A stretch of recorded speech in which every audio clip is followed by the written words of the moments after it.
Recognizing the member from Kamloops Centre. Thank you, Madam Chair.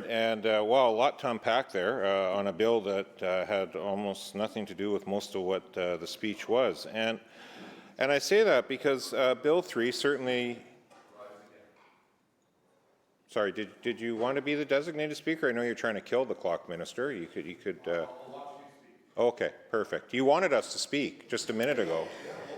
So would you like me to have the floor, or would you like the floor back? Okay, thank you. You know, it's interesting how testy the government is instantly. Here we are on our essentially third day of sitting in the legislature, and we're watching the government filibuster, for the viewers at home, filibuster Bill 3, which is a standard housekeeping bill that comes forward every year as the Minister of Environment and their staff do some updated mapping on BC park systems. And so 134 hectares is absolutely an expansion of BC parks. It's certainly not the government trying to get to the 30 by 30 things that we talk about with parks across the country. This is housekeeping, cleaning up of mapping. When you think of the size of a Wells Gray Park, which used to be in my former riding, 134 hectares spread out around the perimeter of a park means that they've changed the map adjustment by about 6 inches on the perimeter, if that, of the Wells Gray Park. When you add in how many parks this bill deals with, that's the scale and scope and magnitude for the viewers at home that this government is dealing with here today. Now, I say that because this is a returning government that, despite the fact of that, they should have, you would have thought, had legislation that was already being worked upon heading into this session and heading into the election.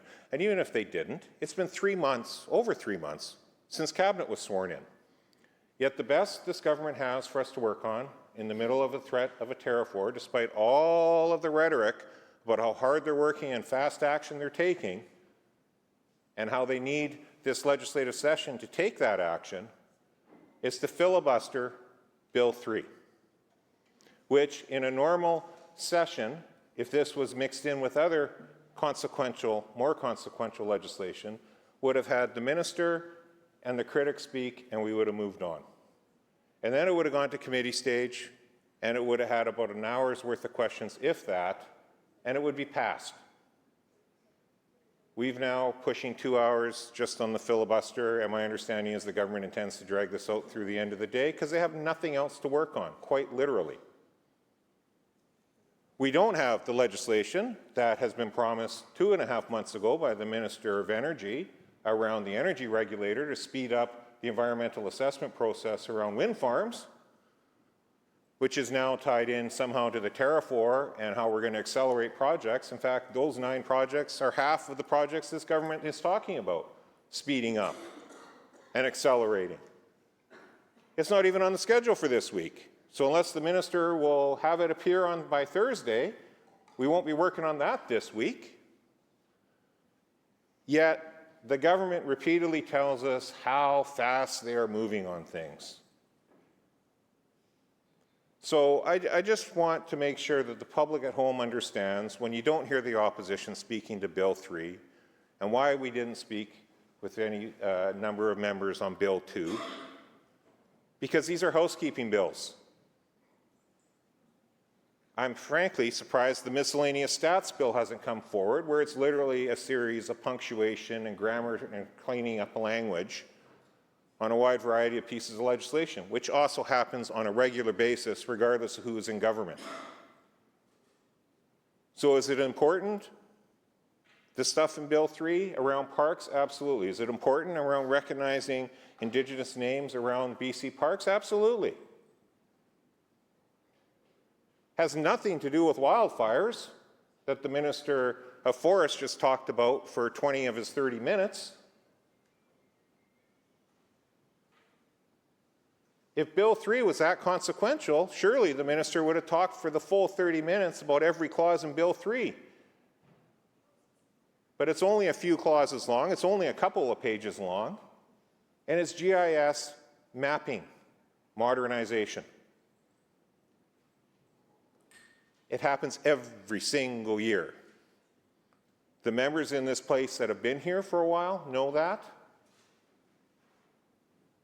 So let's not make this out to be any more than it is. I look forward to the government actually finally bringing forward something substantive.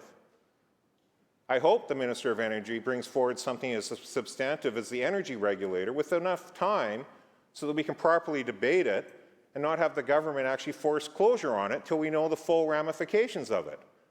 And I say that because when he was the Minister of Health, Bill 36 got rammed through that way. Very substantive piece of legislation. And in that session, you know how that session started? Not with Bill 36. You can probably tell by the numbering when it came up in the session. You could probably tell where that came up. We started with some filibustering. We started with long debates about not very consequential legislation. And then we ran out of time on the stuff that actually has long-lasting, serious implications for a wide swath of the public. That's the track record of this government in a legislative session. That is what we're seeing unfold again. The Premier likes to bill himself as a man of action. We're 3 months post Cabinet being sworn in, 2.5 months post the promise around legislation coming forward for the energy regulator. The Premier has talked repeatedly about how this session is going to focus on tariffs and the legislation needed to counter those tariffs. And we see nothing, and nothing on the horizon. So we'll sit here and do our part as opposition till the bells ring at 6 o'clock, where we're going to have a standing vote that was already unanimous today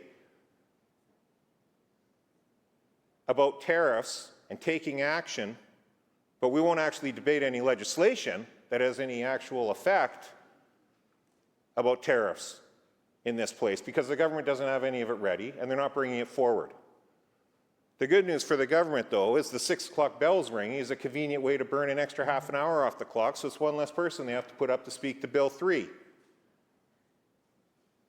That's what happens when the government has to filibuster their own housekeeping bills. Member? So thank you for this time on Bill 3.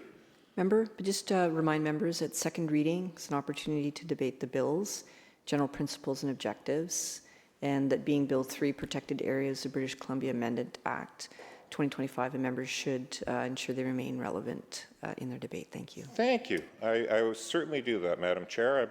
I'm still trying to figure out how to tie in wildfires to Bill 3 when it has absolutely nothing to do with wildfires. So I'm still processing what the Minister of Forest did for 20 of his 30 minutes around Bill 3. But I was wrapping up my comments. I was wrapping up my comments on Bill 3 anyways, Madam Chair, so I do appreciate the guidance. And I would hope that at least then, if the government is insisting on filibustering their own bill, they do have 40-plus members. Surely they don't have to have such a short bench of people speaking for half an hour about things that actually aren't related to the bill either. They could just put up a few more speakers and have them speak for a little less time, and at least we'd get a little variety. What will eventually turn into a comedy hour here at the legislature for the last hour and a bit. So thank you for the time.